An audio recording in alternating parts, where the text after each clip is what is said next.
இன்னொரு direct question sir. அதுக்கு என்னோட புரிதல் கரெக்டானு மட்டும் சொல்றீங்களா சார்? சொல்லுங்க சார். அதுல இப்போ தர்ஷிகாதும் விஷால்தும் இது டேரக்டாவே பேசலாம், ஒன்றும் பிரச்சனை இல்லை. ஸ்டார்ட் ஆனது ஒரு கண்டென்ட்டா அந்த ஸ்கூல் டாஸ்க்ல விஜய் சேதுபதி சார் சொன்னாரு, உங்களுக்கு கியூட்டா இருக்குப்பா அப்படின்னு சொன்னதுக்கு அப்புறம் அந்த பொண்ணு அது ஆக்சுவலா கண்டென்ட்டா தான் ஸ்டார்ட் பண்ணாங்க. இன் பிட்வீன்ல அந்த பொண்ணுக்கு எனக்கு ஃபீலிங்ஸ் ஜாஸ்தி ஆயிடுச்சுன்னு சொன்ன உடனே இவன் அந்த சரி ஓகே நமக்கு ஒரு ஸ்கிரீன் ஸ்பேஸ் கிடைக்கும் அப்படிங்கிற சென்ஸ்ல இதை விட்டுட்டானா என்னன்னு தெரியல. லாஸ்ட்ல போகும்போது கூட எல்லா நாளும் சொல்லிட்டு இருந்தான், அவன் காலில் கூட விழுறமா என்னை நம்பி நீ ஏமாந்துடாதன்னு கூட சொன்னான் அந்த பொண்ணு. அந்த பொண்ணு என்ன சொல்லிச்சு, நான் ஏன்னா உன்னை நம்பி ஏமாற போறேன்லாம் சொல்லிட்டு லாஸ்ட்ல வந்து இப்போ என்ன சொல்லுதுன்னா, ஓகே வார்த்தைகளால சொல்லிட்டோம், பட் ஆனா ஆக்ஷன்ஸால நம்ம அது சரியா இது பண்ணாம போயிட்டோம் அப்படின்னு சொல்லி ஒரு க்ளோஷர் கொடுக்குது. இது அவனும் என்ன பண்றான், அவங்க அம்மா இதெல்லாம் சென்டிமெண்ட்லாம் யோசிச்சுட்டு எல்லாத்துக்கிட்டையும் டைரக்டா சொன்னவன் அந்த பொண்ணுகிட்ட சரி ஓகே பாவம் பார்த்து விட்டானா என்னன்னு தெரியல சார். அதுதான் ஒரு கன்ஃபியூஷன்லயே இருக்குது. விஷால பேசவே விடல சார். அப்போ அதுதான் இதே இங்க ரொட்டீன் பிரச்சனையா தானே. நீங்க அந்த கான்வர்சேஷன் பார்த்திருக்க வாய்ப்பு இல்ல. நீங்க அதை பார்த்தீங்கன்னா அது கொஞ்சம் கிளாரிஃபை பண்ணுங்க. ஏன்னா நீங்க டெலிகாஸ்ட் எபிசோட் இன்னும் பார்த்தீங்கன்னா 2 விஷயம் நடந்தது மொத்த சார். பேசுறதெல்லாம் பேசி முடிச்சுட்டு சுனிதா வெளியில வந்து அந்த ஸ்மோக் ரூம் பக்கத்துல ஒரு சோஃபா இருக்கும்ல சார், அங்க உட்காந்துட்டு இருக்காங்க. நான் போய் அவன்கிட்ட பேசிட்டேன்டி, அவனால என்ன பேசவே முடியலன்ட்ட, அவனால என்கிட்ட பேசவும் முடியாது, உங்க எல்லாத்துக்கிட்டையும் பதில் சொல்லிட முடியும், நான் தான் அந்த விஷயத்தை இன்வால்வ், என்கிட்ட டேரக்டா அவனால பதில் சொல்ல முடியல அப்படின்னு சொல்லிட்டு அது சாச்சனா உடனே போய் விஷால்ட்டு பேச போனாங்க. அந்த கன்சோல் பண்ண உடனே இவங்க யாரு சத்யாவை கூப்பிட்டோ ஜெஃப்ரி கூப்பிட்டோ சொல்றாங்க அவன்கிட்ட போய் யாரையும் பேச விடாதீங்கன்னு சொல்றாங்க. அதுல என்ன புரிஞ்சுதுன்னா சார், இவங்களே ஒரு விஷயத்த சொல்லிட்டாங்க, அதை போய் மறுபடியும் கேமரா ரெஜிஸ்டர் ஆயிரும், மறுபடியும் தர்ஷிகா மாட்டிப்பேன்னு சொல்லிட்டு இன்னொரு ஆள் அனுப்பிச்சுட்டு அந்த கான்வர்சேஷனே கட் பண்றாங்க. அது ஆக்சுவலா தர்ஷிகா ஃபர்ஸ்ட் தடவை வெளில போகும்போது ஒரு விக்டிமா பார்த்தாங்க. செகண்ட் தடவை வந்துட்டு இந்த மாதிரி பண்ணிட்டு போகும்போது என்ன சொல்றதுன்னே தெரியல. மக்கள் அந்த கொஞ்ச நெஞ்ச மரியாதையும் அந்த பொண்ணு மேல ஒரு வேற மாதிரி ஒரு டைவர்டட் ஃபீல் இருந்ததுல, அது எல்லாத்தையுமே வந்து தானா கெடுத்துக்கிட்டாங்க. ஆனா நீங்க இதுலயும் கரெக்டா நான் விஷயம் புரிஞ்சுங்க டீசெண்டா தான் சார் பாக்குறேன். என்னன்னா அவன் போயிட்டு அந்த பொண்ணு மேல கோவமே போடல, இந்த தப்ப உம்மால மட்டும் விட்டுற மாட்டோமா, நம்ம 2 பேருக்கு மேல ஈக்குவல் மிஸ்டேக் இருக்கு, நானும் இதை அக்செப்ட் பண்ணிக்கிறேன், உன் அம்மா கிட்ட நான் வெளியில வந்து சாரி சொல்றேன்னு சொல்லிட்டு அதை முடிச்சிட்டான். அதுக்கப்புறம் இந்த பொண்ணை பத்தி பேசும்போது நான் தப்பு பண்ணிட்டேன் அவன் மேலதான் போட்டான வழியா ஒரு இடத்துல கூட தர்ஷிகா விட்டு கொடுக்கல. ஆனா இந்த பொண்ணு அப்படியே ரிவர்ஸ், எல்லாத்துக்கிட்டையும் டேமேஜ் மட்டும் தான் அதிகமா பண்றது சார். சௌந்தர்யா கிட்ட போய் ஒரு வாட்டி ரெஜிஸ்டர் பண்றா, பவித்ரா கிட்ட ரெஜிஸ்டர் பண்றா, மஞ்சரி கிட்ட ரெஜிஸ்டர் பண்ணா, நான் யாரையும் புட் டவுன் பண்ண மாட்டேன்னு அங்க விஷால் கிட்ட அப்படி பாவமா ஆக்ட் பண்றா. பின்னாடி வந்து இருக்கிற அவ ஃபுல் பழி இவன் தான் பாத்துக்கோங்க. சாரி சிஸ்டர், இந்த கேம் இருக்கு இல்லைங்க, இது புரிதல் இல்லாம ஆடுறவங்க இந்த பைத்தியகார்த்தம் தான். என்கிட்ட ஃபர்ஸ்ட் டே வந்து தர்ஷிகா நான் அப்படி பேசிட்டேன்ல, அப்ப என்கிட்ட வந்து இவரு கேட்டாரு, யாரு சிவா கேட்டார், என்ன சார் இப்படி பேசிட்டீங்க அப்படின்னு. சார் அதாவது நம்ம உள்ள வந்தவங்களோட நோக்கத்தை முதல் வார்த்தையில கண்டுபிடிக்கலனா அவங்க வெளில போறதுக்குள்ள என்ன பண்றாங்கன்னு தெரியும். அப்படி இருக்கும்போது இங்க ஸ்ட்ராங்கான ஒரு ஆள் இருக்காங்கன்னு தெரிஞ்சாதான் பயமே வரும், இல்லைன்னா பயம் வராது. அவங்க எல்லாரும் உடைச்சதை பார்த்த உடனே அந்த பொண்ணு உண்மையிலேயே நல்ல நோக்கத்துல இருக்கா இல்லையான்னு ஒரு இடத்துல தான் சார் செக் பண்ணேன். எல்லா லிவிங் ரூம்ல உட்கார்ந்து இருக்கும் போது அந்த பொண்ணு வந்ததுல I am going to spread full of பாசிட்டிவிட்டின்னு சொல்லிட்டு thanks for the people who talks for மீன்னு சொன்னிச்சு பாருங்க, அப்பவே இது ஃப்ராடுன்னு கண்டுபிடிச்சிட்டேன். இங்க அதான் பேசிட்டு இருந்தாங்க சார். இந்த ஸ்பேஸ்ல கிட்டத்தட்ட ஒரு நம்ம குரூப் ஒரு 40 பொண்ணு இருப்பாங்க நினைக்கிறேன். எல்லாரும் வெறி ஆயிராங்க சார். என்னன்னா அவன் பேசவே மாட்டான், டே பதில் சொல்றா, உன் மேல அக்யூஸ் பண்றாடா, உன்னை தப்பா நினைப்பாங்கடா, புலம்பிட்டாங்க அந்த அன்னைக்கு. அதனாலதான் நான் சொன்னேன், அது பேசுற அடுத்த செகண்டே இது ஃப்ராடுன்னு தெரிஞ்சிருச்சு. தெரிஞ்சதுக்கு அப்புறம் இந்த மானே தேனே ஸ்வீட்டாலாம் பேச முடியாது, நறுக்குன்னு அச்சமா இருக்க. நீ தெரியுமா உன் டிராமா அப்படின்னு சொல்லும் போது நான் பேசினா என்ன ஆகும், நான் பேசும்போது உடனே அன்ஷிதா சொன்னா, நீங்க பேசுனது எல்லாம் தப்பா புரிஞ்சுக்கிட்டாங்க. யார் தப்பா புரிஞ்சுக்கிட்டா? 2 நாள் அந்த தர்ஷிகாவே தான் யாருன்னு காட்டுவா பாருங்கன்னு. அததான் இப்ப நீங்க சொல்லும் போது எனக்கு நல்லா காட்டிட்டாங்க. இல்ல ரவீந்திர சார், எனக்கு ரொம்ப டவுட் எங்க தெரியுமா வந்தது, ஆக்சுவலி வெளியே தர்ஷிகாவும் சிவகுமார் ரீல்லாம் போட்டாங்க, ஆனா சிவகுமார் அங்க வந்து லைட்டா இதை பத்தி எல்லாம் பேசல, இதை பத்தி பேசலாம்னு சொல்லிட்டு நான் போன் அடிச்சும் போது அவன் பிஸியா இருக்கா அப்படிலாம் சொல்லிட்டா அப்படின்னு சொல்லிட்டு நிறைய அங்கேயே எனக்கு புரிஞ்சிச்சு. ஓகே, அவரு என்னால புரிஞ்சுக்கவே முடியல அவரை. என்ன அதாவது புரிஞ்சுக்கவே முடியலன்னா, நான் அவரை, எனக்கு அவர் மேல ஒரு நல்ல மரியாதை இருக்கு, ஆனா அவர் ஏன் இப்படி பண்றாருன்னு எனக்கு தெரியல. அதாவது சில விஷயங்கள் இருக்கு, ஒரு தடவையில வர்றப்ப இப்ப என்னைய 2வது தடவை உள்ள அனுப்பிச்சாங்க. ஒரு விஷயம் தப்பா போகுதுன்னு கண்டுபிடிச்சிட்டேன். அந்த ரோல்ல வில்லன் எடுத்துக்கிட்டா அந்த வில்லனை ஸ்ட்ராங்கா பண்ணணும், நார்மலா பண்ணக்கூடாது. ஏன்னா அப்பதான் நாம கண்டென்ட்டா இருப்போம். ஏன்னா இந்த ஷோக்கு கண்டென்ட் தான் தேவை. ஆனா நம்ம யாருக்கு என்ன பண்றோம்னு மக்களுக்கு தெரிவிச்சா போதும். இப்போ உனக்கு நான் என்ன யோசிப்பேன்னா, நம்ம வந்து ஒரு விஷயம் இப்ப விஷாலுக்கு சப்போர்ட் பண்ணா பெண்கள் உடைய இது போயிடும், அது போயிடும்னு சில பேர் பைத்தியக்காரத்தனமா நினைக்கிறாங்கல்ல. எனக்கு அது ஒருத்தராவது அறிவோடு யோசிச்சு பார்க்க மாட்டேனா? அப்படி பெண்களுடைய கன்சர்ன்ல விஷாலுக்கு அப்படி போச்சுன்னா, விஷாலே ஒரு வாரம் தாண்ட முடியாது. அங்க அடுத்த நாமினேஷன்ல தூக்கிடுவாங்க அவங்க. இத ஒருத்தனாவது யோசிக்கிறானா? அதை விட்டுட்டு அவன் ஒண்ணு சொல்றான், இவன் ஒண்ணு சொல்றான். நான் எனக்கு இதுங்களும் வந்து எல்லா வர்ஷினியோ இல்ல மத்தவங்களோ யாரோ வந்து இந்த இந்த அன்ஷிதா தர்ஷிகா டாபிக்கை தான் ஓபன் பண்ணுவாங்க நான் நினைச்சே பார்க்கல. ஏன்னா அவனை வேற மாதிரி அடிச்சிருக்கலாம். அந்த பொண்ணுங்களை சொல்லி அடிக்கிறதுன்றது வந்து ஒருத்தனை கான்பிடன்ஸ் உடைக்கிற மாதிரி. சார் உங்களை தவிர 7 பேர் தான் சார் பண்ணாங்க. அது எனக்கு அது தெரியல பிரதர். ஃபர்ஸ்ட் டேல எனக்கு தெரியல. அவன் உடஞ்சிட்டேன்னு வந்து ஹக் பண்ணும்போது தான் எனக்கு சொன்னான். போடா லூசு பையல, நீ ஹீரோடா. ஹீரோனா சீன் எமோஷனலாவும் இருக்கும். இன்னைக்கு டேக் எமோஷன், நாளைக்கு காமெடி போயிடும் அப்படின்ட்டு. அதுக்கு மேலாம் இங்க இவ்வளவு வர்த்தே கிடையாது. ஃபர்ஸ்ட் சொல்றவங்களுக்கு அதோடைய புரிதலே கிடையாது. நீ யாருக்காக மெனக்கெட்டு ஒரு விஷயத்த எக்ஸ்பிளைன் பண்றியோ அந்த விஷயத்தை எக்ஸ்பிளைன் பண்ணும் பொழுது அவங்களுக்கு மெனக்கிறதுல உனக்கு ஒரு முழு திருப்தி இருக்கணும். அந்த முழு திருப்தி இல்லைன்னா அவங்களுக்காக மெனக்கிடாத, நீ வேஸ்ட் பண்ணாத. நீ ஏன்னா நீ எவ்வளவு சொன்னாலும் அவங்களுக்கு புரிய போறது கிடையாது. கண்டிப்பா அதை கட் பண்ணி இருந்திருக்கணும் சார். ஏன்னா இந்த ரியா போனெல்லாம் வந்து டர்ட்டி கேம் 10 வாட்டி சொல்லிட்டாங்க சார். அவங்க கிட்டத்தட்ட 40 நிமிஷம் பேசினாங்க. டர்ட்டி கேம்ங்கிற வார்த்தையை 10 வாட்டி சொல்லிட்டாங்க. அவங்க தர்ஷா குப்தா வந்தாங்க. அவங்களுக்கு தெரியுங்களா ரியா எப்படிப்பட்ட ஆள் தான். இன்னைக்கு நம்ம இப்போ இதுல ஒரு 176 பேர் இருக்கோமா? நம்ம 176 பேர் நாளைக்கு நீங்க ஃபேக்குன்னு சொன்னா உடனே விஷாலோட போய் ஒரு ரீல போட்டு, விஷால் ஐ simply want to say something, your game was fabulous அப்படின்றது. அதான் ரியாக்கு பெருசா ஐடியாலஜி ஒண்ணுதான். வெளியில சவுண்ட் ஃபேன்ஸ் வச்சு 4 சப்புன்னு அரைஞ்சதுக்கு நேரா போய் சௌந்தர்யா பக்கத்துல நின்னுக்கிட்டு 10 கண்டென்ட்டா கொடுத்துட்டு இருக்கு. எனக்கு மனசுக்குள்ள அப்பா நான் வந்தவங்களுக்கு கூட டாஸ்கா இருந்தா இல்ல கூட்டிட்டு வந்தவங்க கூட டாஸ்கா இருந்தானே தெரியல. அந்த ரியா நான் தான் இவன்ட்ட சொன்னேன், டேய் நம்ம கண்டென்ட் இருக்கவங்க பேசுறதே ரியா எல்லாம் ஒரு கண்டென்ட் பேசுறது எல்லாம் ரொம்ப கஷ்டமா இருக்குதுடா, டஃபா இருக்குது. ஆனா விஷாலுக்கு விஷாலும் வந்து 10 வாட்டி சொல்லிட்டாரு. அதை எக்ஸ்பிளைன் பண்ணிட்டே இருக்காரு, இப்படிதானு. எல்லாத்தையும் கேட்டுட்டு ஒவ்வொரு வாட்டியும் அந்த பொண்ணு சொல்லுது, எப்படி இருந்தாலும் I am not satisfied bro. திருப்பி இவரும் சொல்லிட்டே இருக்காரு, விஷால் சொல்லிட்டே இருக்காரு. ஒரு 10 வாட்டிக்கு மேல எக்ஸ்பிளனேஷன் கொடுத்துட்டாரு. திரும்பி கடைசி அந்த பாயிண்ட் வந்து நிக்கும் போது what ever it is I am not satisfied. அதாவது என் மனசுக்குள்ள தோணுனதை நான் ஒண்ணு சொல்றேன்.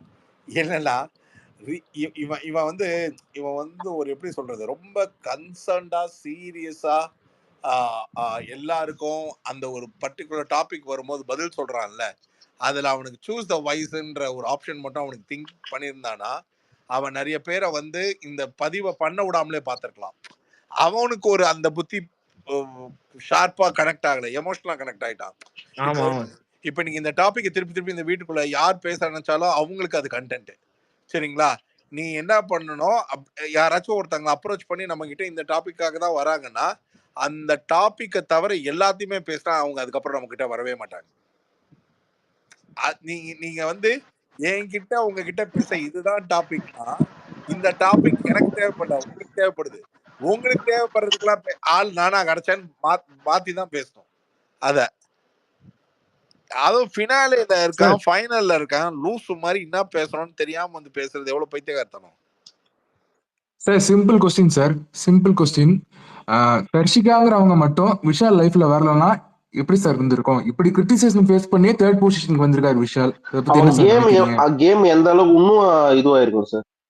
இல்ல நீங்க அதுல ஒரு பாயிண்ட் எனக்கு சொன்னது சரியா புரிஞ்சுக்க முடியல. இது கிரிட்டிசைஸ் பண்ணி 3rd பொசிஷனா? புரியல சார். இல்ல சார், இவ்வளவு கிரிட்டிசிசம் ஃபேஸ் பண்ணியே இன்னைக்கு டாப் 3 வந்திருக்காரு.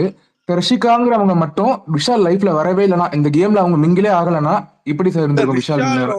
Game is very clear sir. He will not disturb anybody. அதுதான் அவனோட கேமோடைய ideal principal. And he will make sure that whoever connects with him he will keep them cool. அதனால விஷாலோடைய game தர்ஷிகான்னு ஒரு ஆள் இல்லைன்னா யார் கூட இருந்தாலும் அவன் அந்த ரேப்போல ஒரு மொமெண்ட்டை கிரியேட் பண்ணியிருப்பான். இப்போ அங்க இருக்கிற இப்போ அவனுடைய புரிதல் ஒண்ணுதான் சார். இந்த கேமை விளையாடுறவங்க எல்லாருக்கும் இந்த ஷோவை இந்த இடத்துல ஒண்ணு பண்ணா அது ஒரிஜினலா பண்ண மாட்டாங்க. அப்படி ஒரிஜினலா ஏதாவது பண்ணா அது ஃபீலிங்ஸோட உண்மையிலே விளையாடுற மாதிரி ஆயிடும், அது பிரச்சனை ஆயிடும்னு அந்த ஒரு இம்பாக்ட்ல தான் இனிஷியல் கான்வர்சேஷன் 2 பேருக்குள்ளயுமே இருந்திருக்கும். அதுக்கப்புறம் when it is becoming serious அவங்க அதை ப்ராப்பரா மெச்சூர்டா ஹேண்டில் பண்ற அந்த வேவ்ல ஒரு சின்ன சின்ன தப்புகள் வர ஆரம்பிச்சு இப்போ அது ஒன் மேன் சைடா மாறிடுச்சு. இப்போ விஷாலோடைய கேம் அதுல பாதிப்பே இல்லை. நீங்க நல்லா பாருங்களேன், அந்த பிளேயர் வெளியில போன உடனே if he is in such a depression, if he is in such a like missing feel, அவன் கேமோட பாதிப்பு அவனுக்கு அந்த மாதிரிலாம் எந்த இதுவுமே இல்லை. அதுதான் மக்கள் கிளியரா புரிஞ்சுக்கிட்டாங்க. ஆனா கேம் ஃபோக்கஸ் ஆகணும் அப்படின்னா அதுல டிப்ரெஸ்ட் ஆகி யாராச்சும் விழுந்தவனுக்கு தான் அந்த கேம் சேஞ்ச் ஆகி ஆகணும். என்னைய பொறுத்த வரைக்கும் அவன் ஆல்மோஸ்ட் க்ளோஸ் கால் வந்துட்டான். அது மேபி சௌந்தர்யா மாதிரி ஒரு ஸ்ட்ராங்கான பிளேயர், முத்து மாதிரி ஒரு ஸ்ட்ராங்கான பிளேயர், இவன் ஆடுற அந்த காம்படிட்டிவ் அக்ரெசிவ்னஸ் கொஞ்சம் காமிச்சிருந்தாங்க, இவன் கொஞ்சம் காமிச்சிருந்தாங்கன்னா இன்னும் கொஞ்சம் ஃபாஸ்டா போயிருப்பானே தவிர, ஐ மீன் I won't say he lost the race, but actually speaking, இவன் தான் first runner after the winner who got 5 lakhs cash in hand. வேற யாருக்கு பேமெண்ட் போச்சு? Correct sir. ரவி சார், எனக்கு எப்படி தோணுச்சுன்னா, இவங்க எல்லாருமே ஒரு மாதிரி கேம் ஆடுறாங்க, அதே மாதிரி இவரை ஆடுறதை எக்ஸ்பெக்ட் பண்ற தப்பு தானே. இவங்க என்ன பண்ணிட்டாங்கன்னா, அதனாலதாங்க தலைமை யூனிக். அவன் ஹீரோன்றது சொல்றதுக்கு காரணமே என்னன்னா அவன் ஸ்டைல்ல யூனிக்கா இருக்கிறது தான். இப்ப சௌந்தர்யா யூனிக்குங்க, முத்துக்குமரன் யூனிக்குங்க, விஷால் யூனிக். இப்ப என்ன பிரச்சனைனா, நீங்க மைண்ட் செட் பண்ணிட்டீங்க முத்துக்குமரன் தான் நம்பர் 1 வின்னர், அதனால அவனை மாதிரியே ஆடணும்னு. கேமை இப்படி ஆடவும் ஒருத்த முடியும்ன்ற ரெஃபரன்ஸ் தானே அடுத்த வர சீசனுக்கே இருக்கிற ஒரே டெம்ப்ளேட்டு சார். ஒரு ஒரு ஒரு ஒரு இப்ப நான் இப்ப போன ஃபேண்டம்ல பேசினதுதான் சார். அதி புத்திசாலியே தனமாவே ஆப்டிடியூட் டெஸ்ட கிளியர் பண்ணிட்டு வர இதானே கேம்பஸ் இன்டர்வியூவா, பிக் பாஸ் இன்டர்வியூ சார். மாசா ஒருத்தன் உள்ள இருந்தே ஆகணும். கண்டிப்பா சார். அதான் ஒவ்வொருத்தருக்கும் ஒரு ஸ்பெஷல் டேலண்ட் இருக்கும் சார். இப்போ விஷால் மாதிரி என்டர்டைன்மெண்ட்டும் சரி, அந்த பர்ஃபார்மன்ஸ் வரைக்கும் யாரும் ரீச் பண்ண முடியல. இப்போ முத்துக்குமரன் மாதிரி பேசுறது அவரோட பிளஸ். அது ஒரு பாயிண்டையும் சரி, ஒரு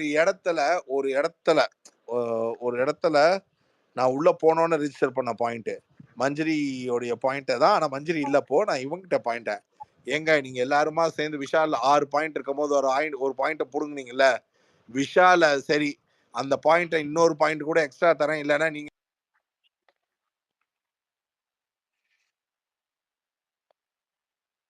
சார் வாய்ஸ் கேக்குதா சார்? கட் ஆயிருச்சு. கேட்கல. கால் வந்து மறுபடியும் கனெக்ட் ஆகாது. சாரி, பேச தெரியும்னு பேசுவாங்களா, அதுல யாரு நல்லா பேசுறாங்கன்னு முடிவு பண்ணுவாங்களா? முடிவு பண்ணவங்க ஆளுக்கு ஒரு பாயிண்ட் கொடுக்கணுமா? அது டிடிஎஃப்ல விஷாலோட தான், விஷால் கிட்ட இருந்து இவங்க வாங்குவாங்களாம். நான் என்ன கேக்குறேன், எங்க விஷால் நல்லா டான்ஸ் ஆடுவான், எங்க விஷால் அளவுக்கு நீங்க டான்ஸ் ஆடி நீங்க பாயிண்ட்ஸ் வாங்கினா உங்களால முடியுமா? அதேதான் இங்க பேசணும் சார். சூப்பரா அடிச்சிட்டீங்க. அது ஆனா அதெல்லாம் காட்டாம விட்டாங்க சார். எங்கெல்லாம் காட்டியிருந்தா வேற லெவல்ஸ் என்ஜாய் பண்ணிருப்போம். சார் ரவி சார், நீங்க வெளியே பாத்துருப்பீங்கன்னு நினைக்கிறேன். டிடிஎஃப்ல பல்ப பிடிச்சிட்டு நின்றார்ல. ஆமா, அதுல அவர் ஜெயிச்சதுக்கே நிறைய பேருக்கு இங்க எரியுது. என்னது அவரு பல்பு மட்டும் இவனுக்கு புதுசா வேற எங்க இருந்தோ எரியற மாதிரி வச்சுட்டாங்க. சுவிட்ச் டீம்ல இருக்கு, பிபி டீம்ல இருக்கு, அப்படி இப்படிலாம் சார் கண்மூடித்தனமா. அவன் ஒண்ணுமே பண்ணாம ஜெயிச்சிட்டான்னு நினைக்கிறேன். நான் இது நேற்று என் கண்டஸ்டன்ஸ்க்கு சொன்னேன், நாங்க பார்ட்டி ஸ்டார்ட் ஆகிறதுக்கு முன்னாடி. இவன் 3வது வந்தான்னு இங்க இருக்கிறவன் எவன் வருத்தப்பட்டாலும் அவன் மறந்துட்டான். அவன் இந்த இடத்துல நிக்கல, அவன் தான் நிக்கணும்னு அந்த கடவுளே முடிவு பண்ணதுனாலதான் அவன் இங்க நின்னான். வேற எதுக்காகவும் அவன் இந்த கேமுக்கு ஒரு நேர்மை இருக்கு அவன்கிட்ட. அந்த நேர்மை நீங்க எதிர்பார்த்த மாதிரி இல்லாம அவன் எதிர்பார்த்த மாதிரியே அவனுக்கு கடைசி வரைக்கும் போனதுனாலதான் அவன் யாரையும் குறை சொல்லாம கடைசி வரைக்கும் இந்த கேம்ல வந்தான். ஒரு குறைய சொல்லி ஆடாத கேம் இறைவன் இருக்கிற இடத்துக்கு சமானம். குறை சொல்றது இறைவனோட வேலை கிடையாது. இறைவன் அப்படி ஒரு மாதிரியான ஒரு உள்ளத்தை பார்த்தாரு, கூட நிக்கிறார். மத்தவங்க ஏதாவது ஒரு குறைய சொல்லிதான் இந்த கேமை விளையாடணுன்ற மத்த பேட்டர்னை இவன் ஃபாலோ பண்ணியிருந்தானா இவனும் அடி வாங்கியிருப்பான். எந்த குறையும் சொல்லாத ஒருத்தன் கிட்டக்க இறைவன் கூடயே இருப்பான்றதுக்கு பெரிய உதாரணம் தான் இவன் தேர்ட் வந்து. சூப்பரா சொன்னீங்க சார். இதேதான் நாங்க ஸ்பேஸ்லயும் சொல்லுவோம். வந்து யாரையுமே குறை சொல்லாம அவரு பாட்டி அவர் கேம விளையாண்டு இருப்பாரு. எப்பவுமே நல்லவங்க சைடுல கடவுள் நிப்பாரு. நாங்க இததான் சொல்லுவோம். அதேதான் நீங்களும் அங்க சொல்லியிருக்கீங்க. ஆக்சுவலா இது பல பேருக்கு புரியல. என்னமோ லக்ல வந்துட்டான், அதுல வந்துட்டான், இதுல வந்துட்டான், ஒரு மனாங்கடியும் கிடையாது. அவன் உழைச்சான் வந்தான். இல்ல சார், இன்னொன்னு விஷாலுக்கோட அனாலிசிஸ் சூப்பரா இருக்கும். நான் எக்ஸாம்பிள் சொல்றேன். இது அவங்கள தப்பா சொல்லல.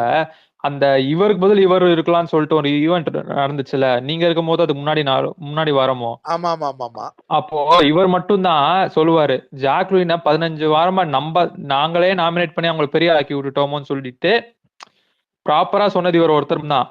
சும்மா இருந்தவங்களை டெவலப் பண்ணி விட்டது. எனக்கு அந்த மத்தவங்க சொன்னதோட இவர் சொன்னதான் ரொம்ப அனாலிசிஸ் மாதிரி எனக்கு இருந்தது. இல்லைங்க, அது இந்த மாதிரி பல மேட்டர். இது நீ கரெக்ட். நீங்க இந்த ஒரு பாயிண்ட் ஹைலைட். அது மாதிரி பல மேட்டர் அவன் கரெக்டா சொல்லுவான். முத்துவை சும்மா நோண்டிக்கிட்டே இருக்கும். எப்போ ஃபர்ஸ்ட் 2-3 வீக்ஸ்ல அவன் கிளியரா சொல்லுவான், முத்துவை நாம தான் தூக்கி விடுறோம், அது நமக்கு தெரியுதா தெரியலையா அப்படின்றத அந்த குரூப் இதுல சொல்லும் போது சொல்லிக்கிட்டே தான் இருப்பான். ஆனா அவங்ககிட்ட இருக்கிற ஒரு கெட்ட பழக்கம் என்னன்னா, இப்போ ஒரு தீபக் தப்பு பண்ணும்போதோ, ஒரு ரஞ்சித் சார் தப்பு பண்ணும்போதோ, இதை யாராச்சும் தப்பு பண்ணும் போதோ அதை வந்து கிரவுண்ட்ல பேச மாட்டான், தனியா போய் பேசுவான். இந்த கேமோட சுவாரஸ்யம் கிரவுண்ட்ல பேசலன்னா அவன் இது கிரவுண்ட்ல பேசினா மட்டும்தான் பிளேயர் கேம், இல்லாட்டி சேஃப் கேம்ன்றாங்க.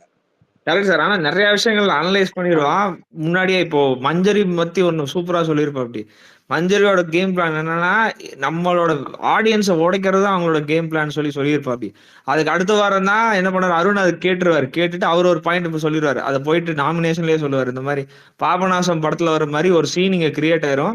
அந்த சீனை இவங்க ரீக்ரியேட் பண்ணுவாங்க. ஒரு வாட்டி இல்லாம 10 வாட்டி ரெஜிஸ்டர் பண்ணிடுவாங்க. அது கொஞ்சம் ஆடியன்ஸோட மனசுல எப்படி ரெஜிஸ்டர் ஆயிரும்னா, இந்த சீன் இந்த மாதிரி கூட யோசிக்கலாம், இந்த பெர்ஸ்பெக்டிவ் மாறிடும் அவங்களுக்கு. அப்ப நம்ம ஆடியன்ஸ் ஆல்ரெடி உடஞ்சிருப்பாங்கன்னு விஷால் சொன்னது அருண் வந்து இன்னும் கொஞ்சம் டீடைல்டா எக்ஸ்பிளைன் பண்ணிருப்பாரு. அப்பதான் நிறைய விஷயங்கள் அதான் நீங்க சொல்றதுதான் சார். இது எங்க தெரியுமா ஆயிடுச்சு சார்? சார் நீங்க சொன்னதான், அவர் டைரக்டா அதை போய் டைரக்டா அடிச்சிருந்தாருன்னா வேற மாதிரி இருந்திருக்கும்.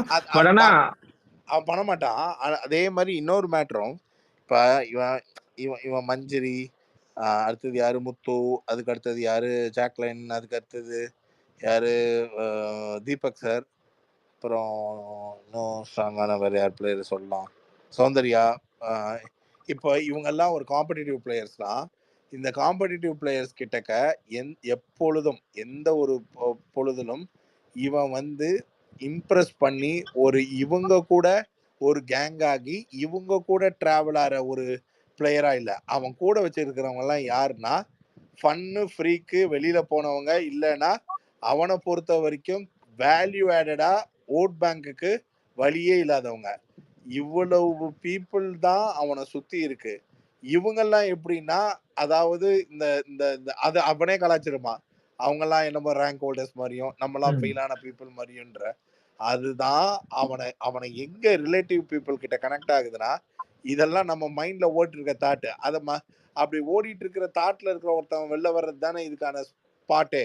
அதனாலதான் அந்த ஸ்பாட் லைட் அவன் மேல கரெக்டா ப்ரோக்ரஸிவா நேரத்துக்கு தெளிவாடிச்சு. ஆனா ரவி சார், இவர் விஷாலுக்கு உண்மையா 2 பேருக்குமே, இப்ப விஷாலுக்கு இன்னொருத்தருக்கு 2 பேரும் மியூச்சுவலா உண்மையா இருந்தாங்கன்னா அவர் எப்பயுமே நாமினேட்டும் பண்ணல. அந்த பாண்ட் அப்படியே வச்சுக்கிட்டாரு அவரு. அது உண்மைதான் சார். இது இல்லாம இந்த சீசனோடைய ஒரு ஃப்ரெண்ட்ஷிப்புக்கு பெஸ்ட் எக்ஸாம்பிளா ஒரு லேண்ட்மார்க்கா வேற மாறினானுங்க அவனுங்க.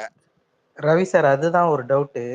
இப்ப இந்த அதர் ஃபேண்டம்ஸ்ல வந்து ஒரு நெரேட்டிவ் செட் பண்ணாங்க. அதாவது அருண் வந்து எலிமினேட் ஆயிட்டு ஃபினாலேக்கு வரும்போது ஏதோ பேசுறீங்களா இல்ல எனக்கு தான் எதுவும் கேட்கலையா? நான் பேசுறது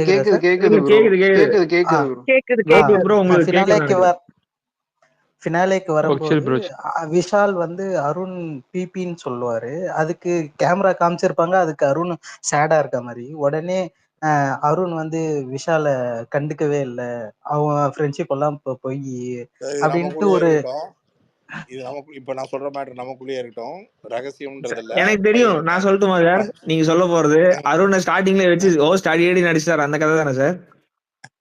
அதாவது அவன் வந்து ஹோஸ்ட் பேசுனதுல உடஞ்சி ஒரு மாதிரி நிலை குலைஞ்சு அந்த மைண்டே அவனுக்காங்க இல்ல. இப்ப விட்டா கூட அர்ச்சனாவை கூட்டிட்டு எழுந்து போயிடலான்ற லெவல்ல இருக்காரு அவரு. ஏன்னா அங்க ஒரு மாதிரி திடீர்னு ஒரு கலாய்க்கிற மாதிரியான ஒரு மொமெண்ட் ஆனோன்னு ஹீலாஷ அந்த நேரத்துல இவன் அவனுக்கு இந்த அங்க ஸ்டேஜ்ல என்ன ஃப்ரண்ட் அண்ட் பேக் நடக்குதுன்னு விஷாலுக்கு தெரியாது. அதே மாதிரி இன்னொரு பெரிய பிரச்சனை என்னன்னா, அங்க கண்ணு தெரியறது இருக்குல்ல, அவன் கிளாஸா இருந்தா இட்ஸ் ஓகே. அங்க வந்து ஹெவி லைட்டிங், லாங் டிஸ்டன்ஸ், இவங்க ஒரு பார்வையில அதை பார்த்துக்கிட்டு இருக்காங்க. இவனுக்கு மைண்ட் யோசனை எல்லாம் வேற இதுல போயிட்டு இருக்கு. இதுல என்னன்னா, விஷால் அருணோட நட்பை வந்து there is undoubtedly they are very very very very sweet and genuine ஆக்சுவலா. இங்க வந்து அதான் நமக்கு ஒண்ணு சொல்றேனே, ஒரு சின்ன விஷயம் காமிச்சா கூட அதை வச்சு அப்படி அதான் பிரதர். இதுக்கு வந்து எக்ஸாம்பிளா சொல்லணும்னா, நேத்து வரைக்கும் எனக்கும் வந்து இந்த கேம் பெர்ஸ்பெக்டிவ், கேம் எல்லாம் முடிச்சுட்டு பார்ட்டின்னு ஒன்று ஸ்டார்ட் ஆனும் போது நீங்க இதை பார்த்ததுக்கே இவ்வளோனா, அந்த பார்ட்டியை பார்த்துருந்தீங்கன்னா அடா பாவிகளா அப்படின்ற ஒரு ஃபீல் தான் நீங்களும் வந்திருப்பீங்க சார். ஏதாவது ஒரு எக்ஸாம்பிள்? அது அப்புறம் என்னைய சாம்பிளா எங்கேயாவது உட்கார வச்சிருவாங்க பிரதர். இல்ல ஏதாவது சந்தோஷப்படுற மாதிரி ஒரே லைட்டா ஒரு லீக் சொன்னீங்கன்னா ஹாப்பியா இருக்கும். ஹோல் பார்ட்டியில சரக்கு அடிக்காத ஆள் முத்து, சௌந்தர்யா, நானு, விஷால். பார்ட்டிக்கு எல்லாருமே வந்திருந்தாங்களா ப்ரோ? எல்லாரும் வந்திருந்தாங்களா சார்? எல்லாரும் வந்திருந்தாங்க. Okay okay. விஷால் சரக்குலாம் அடிக்கல. அருண்லாம் வந்திருந்தாரா என்ன? அருண்லாம் வந்திருந்தா. அருண், அர்ச்சனா எல்லாருமே இருந்தாங்க. Okay okay. ரவி சார் உங்ககிட்ட பிடிச்சது என்னன்னா, நீங்க தான் ஒரே ஒரு ஆளு தான் தர்ஷிகா வரும்போது கன்ஃபரண்ட் பண்ணீங்க. என்னன்னா, நீ வெளியே இன்டர்வியூ அப்படி கொடுத்துட்டு வந்துட்டு நீ இங்க பேசுற. இதே தர்ஷிகா வந்து மத்தவங்க பேசும்போது வந்து எனக்காக பேசுனீங்க தேங்க்ஸ்ன்னு சொல்லிட்டு, நீங்க பேசுறத மட்டும் வந்து நீங்க இப்படி பண்ணியிருக்க கூடாது sir, not nice, not fair அப்படின்ட்டு உங்ககிட்ட. ஏன்னா நீங்க தான் உண்மையா சொன்னீங்க, நீங்க இன்டர்வியூல நீங்க அவன் என்ன பேசியிருக்கான்ட்டு. இதே மத்தவங்க யாரும் சொல்லல. மத்தவங்க எல்லாம் இவனை வச்சு டார்கெட் பண்ணி அதை ரீப்ளேஸ் பண்ணலான்ட்டு அவனை டார்கெட் பண்ணாங்க. பட் ஆனா நீங்க தான் உண்மையா இருந்து நீங்க சொன்னீங்க. உடனே அந்த மேடம் வந்து அப்படியே திருப்பி இது எங்க பர்சனல், நாங்க பேசிக்கிறோம். அப்ப மத்தவங்க பேசும்போது மட்டும் பர்சனல் தெரியல, நீங்க பேசுறது மட்டும் அவங்களுக்கு பர்சனலா தெரியுது. இதுல என்ன ஒரு பியூட்டி என்னன்னா, எல்லாம் முடிச்சதுக்கு அப்புறம் விஷால் என்கிட்ட பேசுவான். அது வந்துச்சா சீன்ல, அது நைட்டு பேசுறப்ப வந்துச்சு. நைட்டு பேசுறது. தர்ஷிகா எல்லாம் போனதுக்கு அப்புறம் அவன் அங்கதானே நின்றுட்டு இருப்பான். போனதுக்கு அப்புறம் அவன் கிட்டக்க வருவான். அப்ப நான் பேசுறது ஃபுல்லா வந்துச்சா?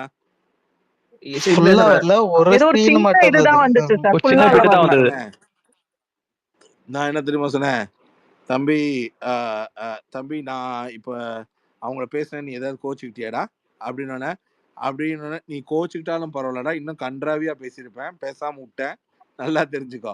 இந்த டிராமா எல்லாம் வெளில போய் நீங்க ஏதாவது என்ன இளவையோ பண்ணிக்கோங்க, இதெல்லாம் இங்க தேவையே கிடையாது, இது தேவையில்லாத டிராமா. இந்த மாதிரி டிராமா இப்படிதான் பேசணும். இதைத்தான் இந்த பொண்ணு இங்க ரிஜிஸ்டர் பண்ண உள்ள வந்திருக்கு. அதை விட ரொம்ப தான் கிளீன்னு ரிஜிஸ்டர் பண்ண வந்திருக்கு. அதுக்கெல்லாம் ஸ்பேஸ் கொடுக்க முடியாது. நீ ஃப்ராடுன்னா நான் பெரிய ஃப்ராடு, ஓடிடுன்னு இருக்கேன்டா, அவ்வளவுதான். அதுக்கப்புறம் அந்த பொண்ணு செக் பண்ணுச்சு சார், ரவீந்திர சார் என்ன சொன்னாரு அப்படின்னு சொல்லி கேட்டுச்சு. இல்ல அவர் ஏதோ சொல்லிட்டு இருந்தாரு, நான் கேட்டுக்கல அப்படின்னு சொல்லி அப்படியே சைலண்டா முடிச்சிட்டான். அந்த பொண்ணு மறுபடியும் உங்களை விட்டு கொடுக்கல. அவனுக்கு